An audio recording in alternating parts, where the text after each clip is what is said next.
This is Core Christianity. Let's go to Wallace calling in from Nashville, Tennessee. Wallace, what's your question for Adriel? Yes, how you doing, Pastor? Doing well, Wallace. Thanks for calling. What's your question? My question, I'm not really sure. I'm almost sure it's not in the Bible, but my question is just in your outlook on this.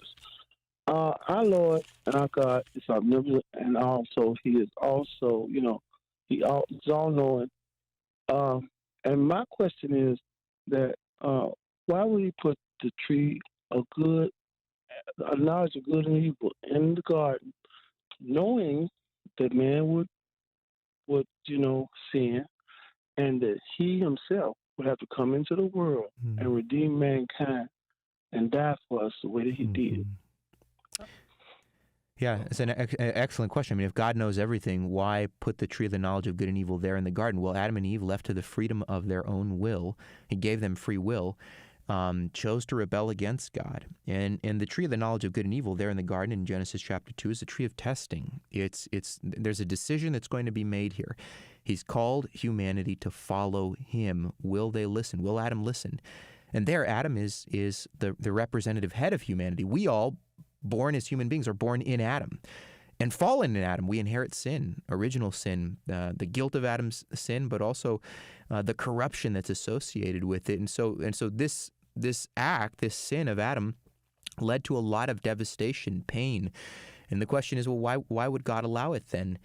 Now, the reality is, I don't know that we can just say, well, here's the reason. Not that there isn't a reason. God always has a reason. Ultimately, I think it's the revelation of Himself and of His glory. But we don't fully grasp all of that, at least this side of heaven. I think we will understand more when we see no longer through a mirror dimly, as Paul says in 1 Corinthians 13, but face to face. But we know that God gave mankind there in the garden free will, called him to follow. He didn't, but God had already purposed how He was going to redeem the world. And I think that's a key point.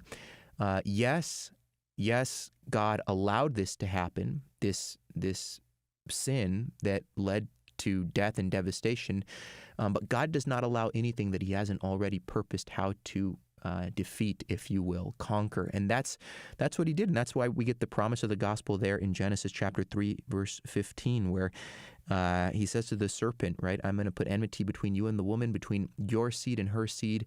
He is going to crush your head, and you are going to bruise his heel. They're that great prophecy of the Messiah. And so we have hope, and we know that God has promised to solve all of the sin and death in the world, and that He's already done that in Jesus and in the resurrection of Jesus. We're looking for the consummation of that.